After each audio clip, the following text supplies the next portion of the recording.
The baby's tiny palm slapped Roman Voss's polished floor as three armed men stepped inside. For one suspended second, the office held two impossible images at once. A child in a faded blue onesie, knees wobbling on black marble, and three men in tailored coats with violence sitting cold in their shoulders. Elias Carter had crossed the threshold no one crossed uninvited. He had made it all the way past Roman Voss's open office doors, chasing the gold gleam of a paperweight that caught the chandelier light like treasure.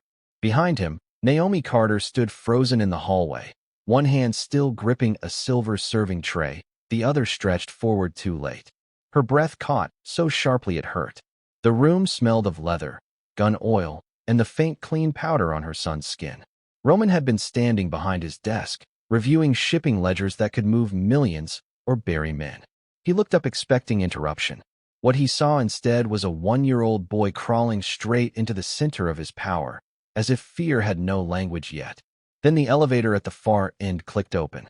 Three rival syndicate envoys entered without a smile, their eyes scanning the room with the quiet entitlement of men who believe they were protected by arrangement. Naomi's face drained of color. She knew two things at once. Elias should never have been there. And if these men were who she feared they were, her child had just wandered into the worst possible room at the worst possible second. Servants knew how to disappear. Mothers did not have that luxury. She set the tray down so quickly the glasses rattled, then took one desperate step over the threshold servants were trained never to cross. Elias. Her voice cracked like a whisper begging not to be punished. One of the envoys glanced down and smirked, but his amusement lasted less than a heartbeat. Elias had reached the edge of Roman's desk and pulled himself upright using one massive carved leg, wobbling under the gaze of armed strangers. The nearest envoy shifted instinctively, irritated, making the kind of small movement men made before removing an inconvenience. Roman saw it, not guessed it, saw it, and he moved first. He came around the desk in three hard strides, coat sweeping behind him, one hand reaching the child before the envoy's polished shoe ever could. He lifted Elias cleanly against his chest, turning his own body into a wall between the baby and the men near the door. His other hand dropped to the pistol beneath his jacket, not drawn yet, but close enough that every man in the room understood the order of value had changed. Child first, conversation second, blood, if necessary, third. The room went silent. Naomi stopped where she stood, stunned not because Roman had touched her son, but because he had done it with unmistakable protection. Not irritation, not disgust, protection. Elias, too young to understand the danger he had interrupted, simply patted Roman's tie with open delight and pressed his cheek against the dark fabric as if he had chosen the safest place in the world by instinct alone. If that image shook you, stay with it, because mercy had just entered a room built for fear. Roman's eyes never left the envoys. His voice, when it came, was flat steel. No one takes another step. The lead envoy lifted both hands slightly, feigning offense, but his gaze had hardened. This was no social call anymore.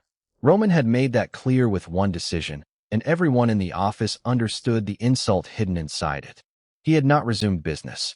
He had not ordered Naomi to remove the child.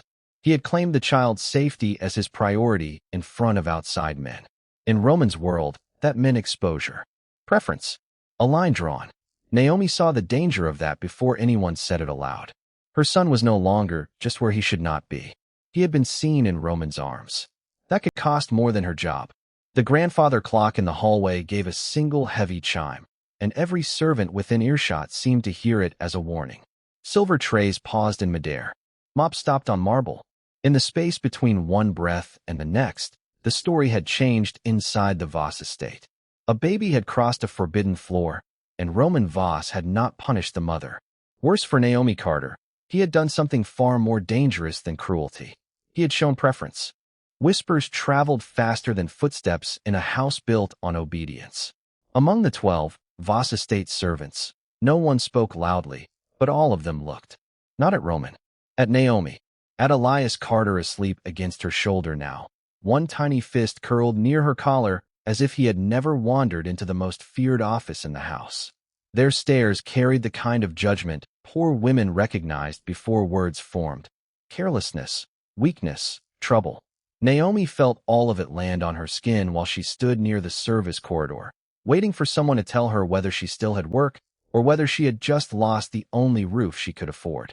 A senior house servant approached with a face so carefully blank it became cruel. Roman Voss wants the child moved to the East Nursery. Naomi blinked once, certain she had misheard. The East Nursery had been locked for years, a preserved room no servant used, a quiet wing no one entered without orders. Clean curtains, dustless shelves, a room too protected for the son of a maid. I can keep him downstairs beside the laundry, Naomi said softly. The answer came back like a blade wrapped in silk. No. Roman Voss said the child stays where the halls can be secured. The room went silent. That was the first real cost. Not money, not employment. Safety through invisibility had been taken from her. Naomi had survived this long by being forgettable, by keeping her head bowed, and her son hidden in the narrow blind spots of powerful people. Now the child had been moved from secrecy into guarded significance. In another life, that might have sounded like mercy. In Roman's world, visible value became a target. She followed the order because refusal would only draw blood from a wound already open. The east wing smelled faintly of cedar and old linen, untouched by heat and argument. Elias stirred when she laid him in the crib, his dark lashes fluttering against warm cheeks, and for one aching second Naomi let herself imagine what dignity might feel like if it came without danger. Fresh blankets, a small lamp glowing amber, window latches checked from the inside. Protection had shape now, and that shape terrified her. Downstairs, Roman Voss had resumed nothing. Papers remained unsigned on his desk. The three rival syndicate envoys had been shown neither trust nor the door, only delay. Delay from a man like Roman was not indecision. It was calculation under ice. He stood at the office window with his hands behind his back, replaying the image that had interrupted the morning. A 1-year-old child crawling across polished stone without fear, and a mother entering that room not to beg for herself, but to apologize for existing where power could see her. One of his security men stepped inside and delivered the report in a low voice. The envoys had asked twice why the maid's child now had a secured room. They had noticed the order. They had noticed Naomi. Roman turned from the glass. Then they noticed too much. If justice matters to you, stay close. Some silences are louder than gunfire. The decision he made next did not look tender. It looked administrative. He reassigned 2 of his 8 security men from the front motor court to the East Wing Hall. He ordered all servant movement logged for the evening. He canceled Naomi's kitchen duties and placed her in the nursery wing until further notice. To everyone else, it was containment. To Naomi, when the order reached her, it felt like a cell with softer bedding. The nursery wing had the kind of silence that made a tired mother more afraid, not less. Soft lamps glowed against cream wallpaper. A rocking chair moved a fraction in the draft from the hall. Somewhere below, crystal clinked from the dinner level of the estate, while up here the air smelled of baby powder, polished wood, and the sharp edge of control. Roman Voss had not locked Naomi Carter in a room, but he had tightened the house around her until every footstep felt counted. For almost 20 minutes, Elias Carter had fought sleep with the stubbornness only a 1-year-old could summon.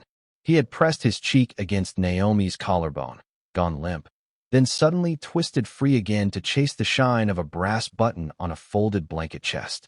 Naomi moved after him with the slow reflexes of someone running on too little food, too little rest, and too much fear.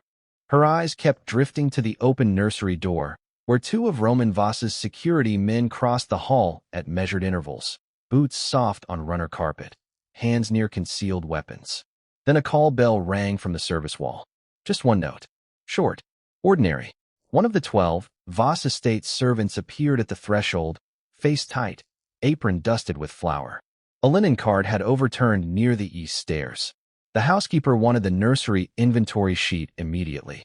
Naomi hesitated for one fatal second, long enough to glance down at Elias beside the rocker, long enough to believe he would stay with the wooden spoon he had stolen from the toy basket. She reached for the clipboard on the side table. When she turned back, the spoon was on the rug. Elias was gone. The cold that hit her was physical. It moved through her ribs like a blade slid between them.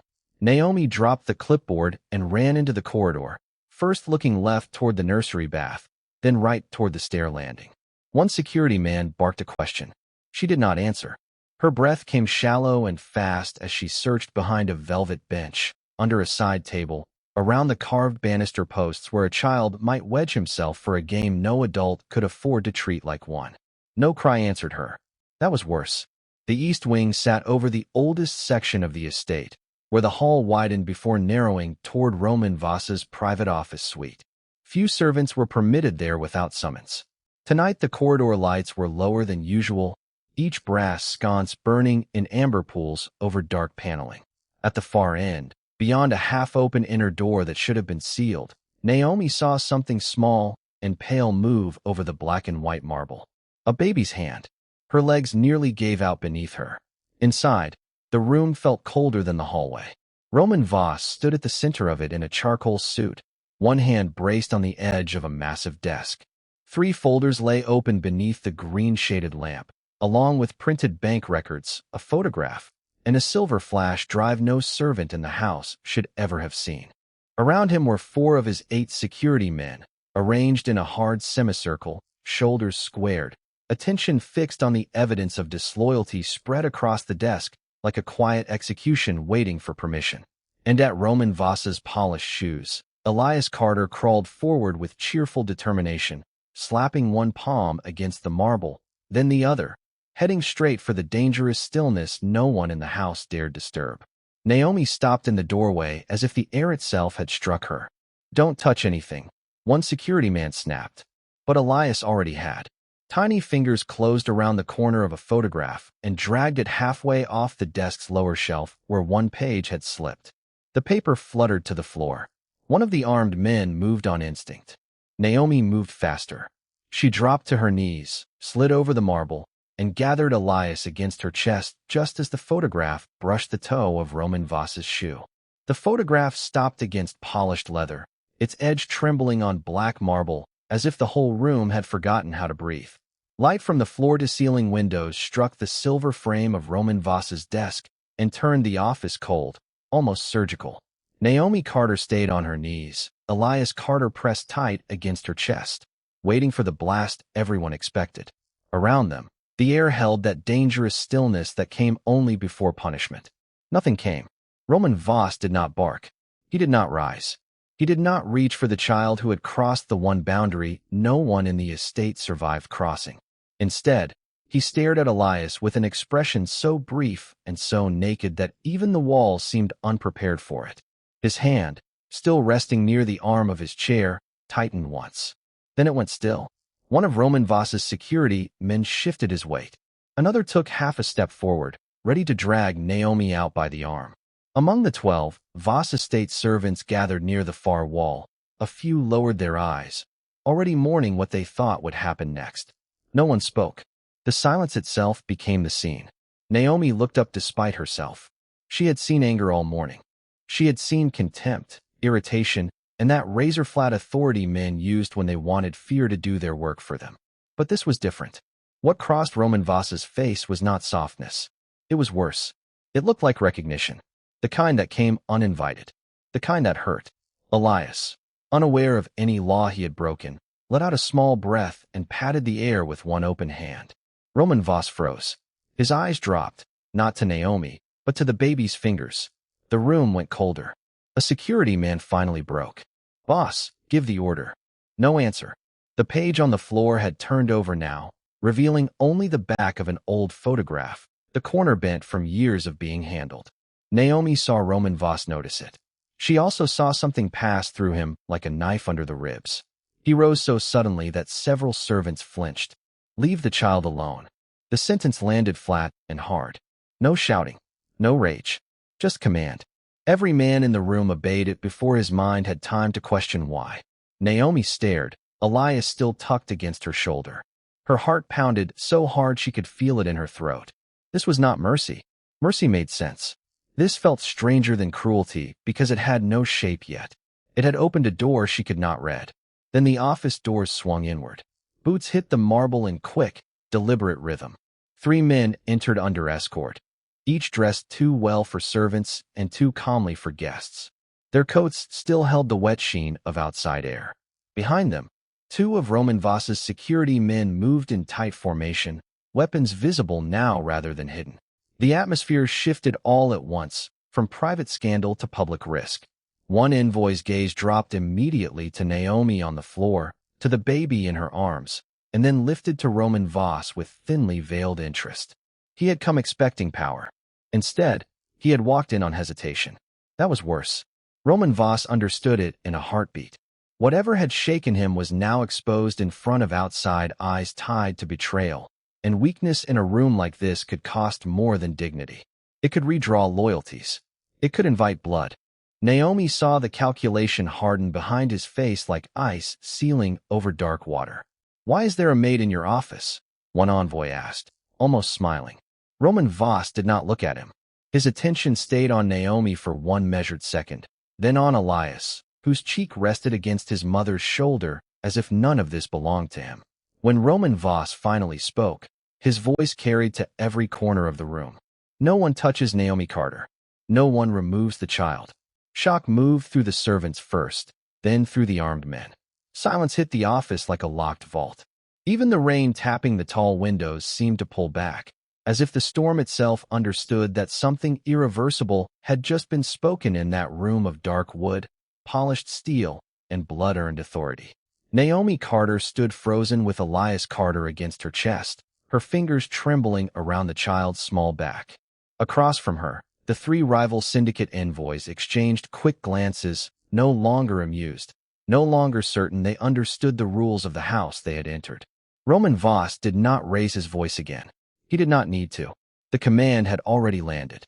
One of Roman Voss's security men took half a step forward, waiting for the usual correction, the hard reversal that would restore the natural order of fear. It never came. Instead, Roman Voss turned slightly toward the line of armed men at the wall, his face carved cold beneath the chandelier light, and gave an instruction that changed the air inside the estate. "Naomi Carter and Elias Carter stay under my protection. Direct watch. Starting now." The room went still. Shock moved differently this time. It did not burst. It spread. Through the 12, Voss estate servants gathered near the doorway. Through the 8 security men trained never to question a tactical shift. Through the 3 envoys who had arrived expecting leverage and now found themselves staring at a weakness Roman Voss had chosen to name as valuable. Naomi felt every eye in the room turn sharp. Not pity. Not relief. Calculation. One of the envoys let out a low breath. "You place a maid beside your own shadow?" Roman Voss finally looked at him, and the office seemed to lose warmth by several degrees. "I place bait where I can see who reaches for it." The envoy's mouth closed. That was the first answer to the question hanging in the room. Why spare her at all? Roman Voss had already seen enough to know the breach was no accident. A 1-year-old child did not crawl through secure corridors, past staff checkpoints, and closed interior lines, unless someone had opened a path and waited to see what damage innocence might cause. Naomi had entered the office as a servant in the wrong place. She remained in it now as proof that someone inside the estate had moved pieces against him. Naomi understood only half of that truth, and even half was enough to chill her. Protection inside a house like this was not kindness. It was custody with velvet edges. "Take them to the East family suite," Roman Voss said. Several servants looked up at once. The East family suite had not housed family in years. It sat on the 2nd floor above the private library, guarded by 2 interior checkpoints, and watched by cameras that fed only to Roman Voss's private monitors. The order did not elevate Naomi. It enclosed her. A woman among the servants lowered her eyes quickly, but not before Naomi caught the flash in them. Fear. Another servant looked at Elias with something colder, as if the baby had become a match dropped on dry grass. Roman Voss saw it too. "No gossip," he said. "No contact unless assigned. If anyone speaks to them without permission, they answer to me. Comment what you think fear looks like when power chooses to protect instead of punish." Naomi opened her mouth then, not to beg, but to resist. "I need to go back to the staff quarters." Roman Voss turned to her. For one stretched second, the office held its breath again. She had spoken softly, but not weakly. Elias stirred on her shoulder, his tiny hand pressing against the worn fabric of her uniform as if grounding her to the one identity she still recognized. "If I stay near you," Naomi said, Everyone in this house will think I did something. Roman Voss answered without softness. They already do. The truth of it struck harder than a threat. He moved then, slow, deliberate, stopping an arm's length away. Naomi did not step back. That alone seemed to catch his attention. The chandelier light spilled across the study in long bars of gold, touching the carved desk, the locked cabinets, the polished floor that still carried the memory of hurried footsteps from an hour earlier. The air smelled faintly of gun oil and cedar. Between that wealth and that danger, Naomi stood with Elias Carter against her shoulder, every muscle tight, while Roman Voss watched her with the stillness of a man who had spent years teaching fear to obey him. You wanted the truth, Roman Voss said. Now you're close enough to be crushed by it. Naomi held his gaze longer than she should have. The warning was real, but so was the exhaustion under it.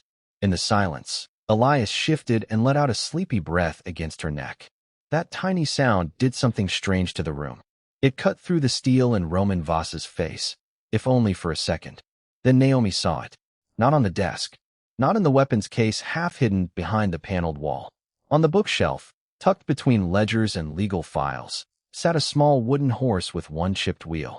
It did not belong among marble, cash, and blood-earned order. Its paint had faded from blue to gray. A child had once held it enough to wear it smooth. Her eyes moved back to him.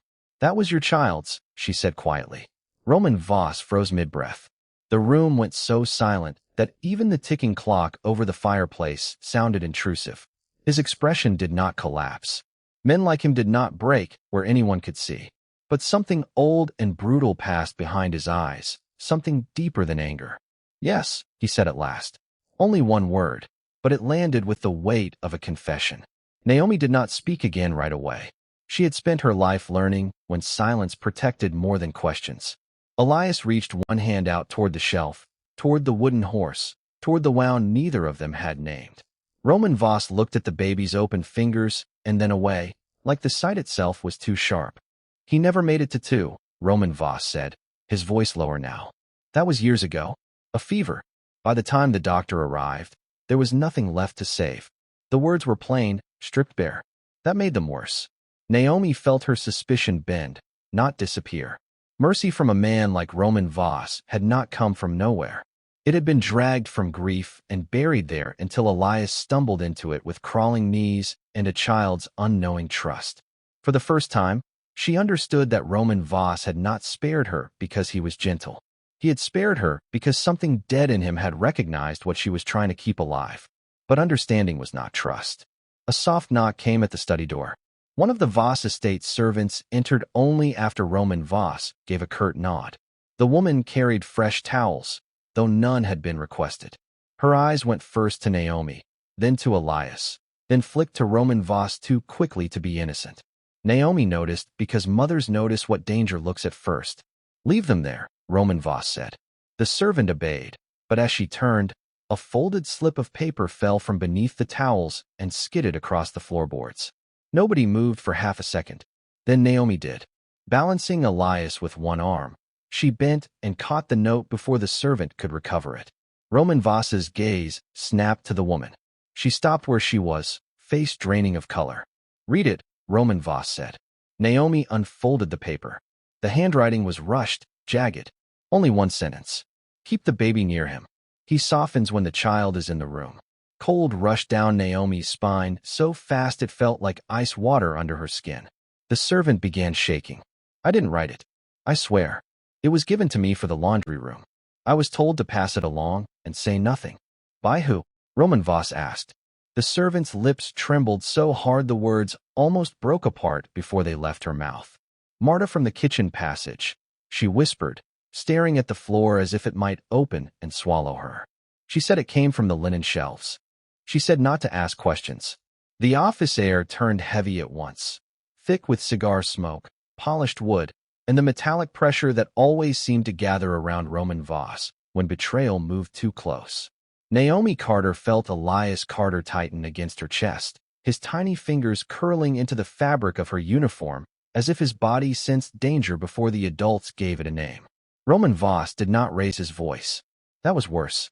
His silence landed like steel. Bring every servant to the main hall, he said. One order. No shouting. No hesitation. Boots struck marble outside within seconds. Roman Voss's security men moved fast, weapons low but ready, while the 12 Voss estate servants were pulled from kitchens, laundry rooms, stairwells, and polishing stations into one bright room under the chandelier. Fear spread there in waves. Some looked offended. Some looked confused. A few looked too still. Naomi stood at the edge with Elias Carter in her arms, trying to steady her breathing while Roman Voss watched the room like a judge waiting for guilt to reveal itself. Then Naomi saw it. Not a face. A pattern. Her eyes moved from apron to apron, from carts to doorways, from the timing of who had been where and when. She remembered every small humiliation of service work because poor women survived by noticing what powerful people ignored. The breakfast trays that had been rerouted. The nursery cloths arriving late on the same 2 mornings Roman Voss had kept Elias Carter near his desk. A mop bucket left in the west corridor to force staff through the servants' passage beside the private office stairs. Laundry delays. Kitchen switches. Tiny changes, each one harmless alone. Together, they formed a path. It wasn't just a note, Naomi said, voice thin at first, then stronger. Someone changed the routines. Heads turned. Roman Voss looked at her. Naomi shifted Elias Carter higher on her hip and stepped away from the wall. The trays, the laundry, the cleaning assignments. Someone kept pushing me toward the office wing without making it look ordered. And someone knew I would bring Elias Carter if the nursery time changed. Her pulse hammered in her throat now, but she did not stop.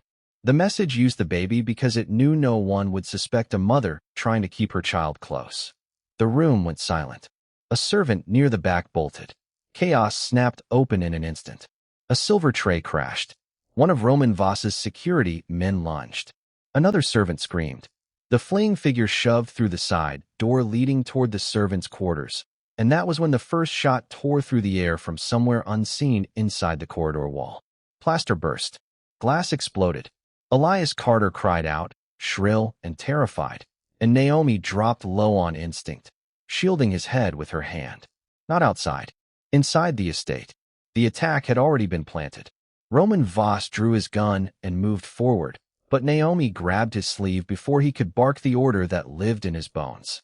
Stop, she said. He turned, stunned for half a breath that she had touched him at all. If you send everyone charging in, they'll fire blind through the servants' hall, Naomi said, breath ragged, Elias Carter shaking against her. That corridor bends by the linen room. There's a vent grate beside the storage alcove. If they set up there, they can hit anyone coming from the front. That's where the rout starts. That's where they wanted confusion. Another shot cracked from the passage. One of Roman Voss's security men cursed and took cover behind a column. The servants dropped to the floor, hands over their heads, trapped between fear of the gunfire and fear of Roman Voss's wrath. Gun smoke smeared the corridor air into a bitter gray haze, and the marble floor that had reflected chandelier light now reflected panic instead. Another round snapped through the hallway, hit the plaster near the linen room, and sprayed white dust over the servants pressed flat against the ground. The vent great Naomi Carter had pointed out became the center of the trap in an instant. Roman Voss saw it at the same time his men did. The attack was not random. It was shaped around her warning, around the hidden route, around someone inside the estate who had counted on confusion. A metallic clatter broke through the gunfire. Elias Carter's small toy dropped in the rush, spun across the floor, and rolled straight toward the open office doors. Naomi Carter moved first, not toward safety, toward her son.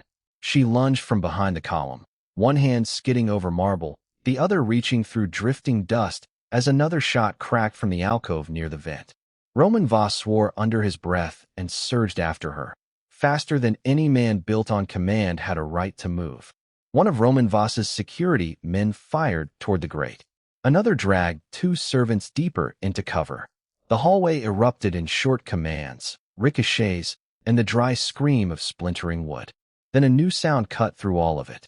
A baby crying. The room went still inside Naomi Carter's chest. Elias Carter had crawled past the threshold of the office, hidden by the heavy desk and the shadows beneath the window.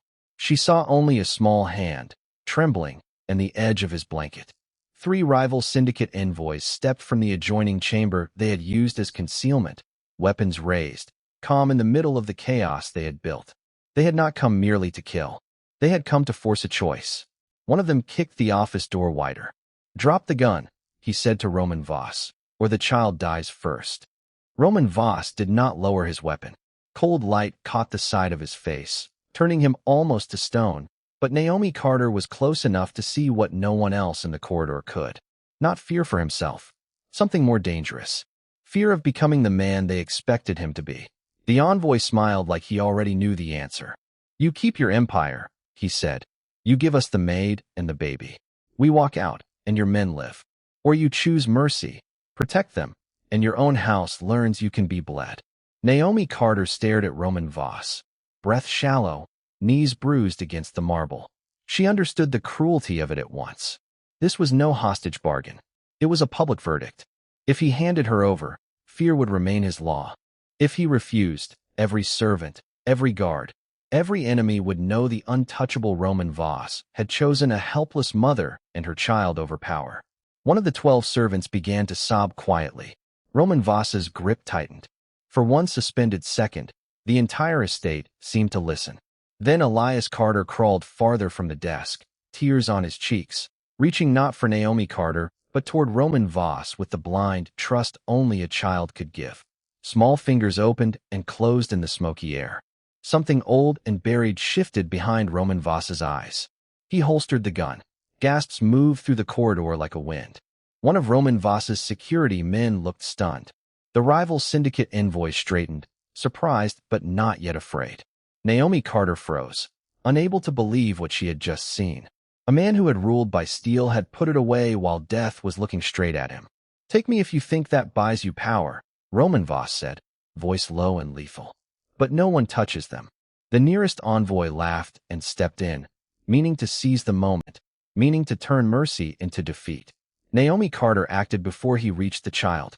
Naomi Carter moved first, not with a scream, not with panic, with the kind of desperate precision only a mother possessed when one last inch stood between her child and ruin. She seized the heavy brass letter opener from Roman Voss's desk and drove its blunt edge into the envoy's wrist just as his hand reached for Elias Carter. Metal struck bone. The man cursed, recoiling. The gun in his grip dipped for half a second. That half second changed the room. Roman Voss crossed the distance like a door blown off its hinges. One hand caught the envoy by the throat. The other ripped the weapon free and drove the man backward into the glass cabinet hard enough to shatter crystal across the Persian rug. At the same instant, 2 of Roman Voss's security men stormed through the side entrance. Then the rest behind them, black boots pounding marble, rifles raised, voices clipped and sharp. The remaining 2 rival syndicate envoys reached for their own weapons, but they were already too late. "Drop them." Roman Voss did not shout. He did not need to. His voice landed colder than gunfire. 3 guns hit the floor. The office, which moments earlier had been balanced on the edge of blood, fell into a silence so complete that even Elias Carter's small breath could be heard against Naomi Carter's shoulder. She had already pulled him back against her chest, one hand around his tiny body, the other still shaking around the letter opener. Her uniform sleeve was torn. Her face was pale, but her eyes were steady. Roman Voss looked at her, then at the child, then at the men who had mistaken mercy for weakness. "Take them alive," he said to his security men. "Every name, every payment, every message they carried into this house."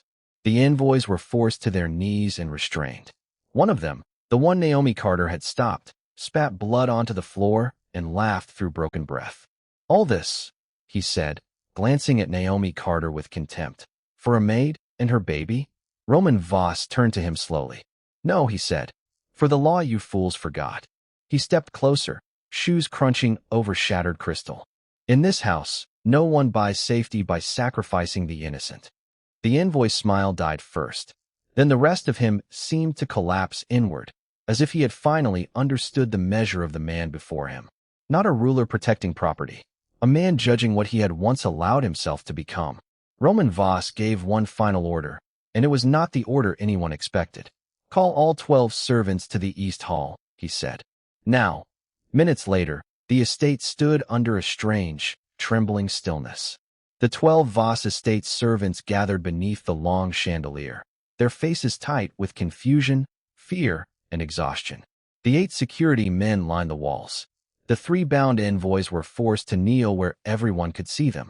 Naomi Carter stood at the edge of the room with Elias Carter in her arms, as if she still did not believe she was allowed to remain standing at all.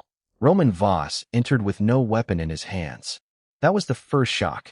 The second came when he stopped before Naomi Carter, in full view of everyone who had ever watched her lower her eyes, carry their trays, scrub their floors, and disappear. Then he spoke to the whole room. "Naomi Carter remains in this house by my authority," he said, "not as a servant to be cornered, blamed, or used. As the woman who shielded a child under gunfire when armed men failed their duty." No one moved. He continued, each word measured like stones set into place.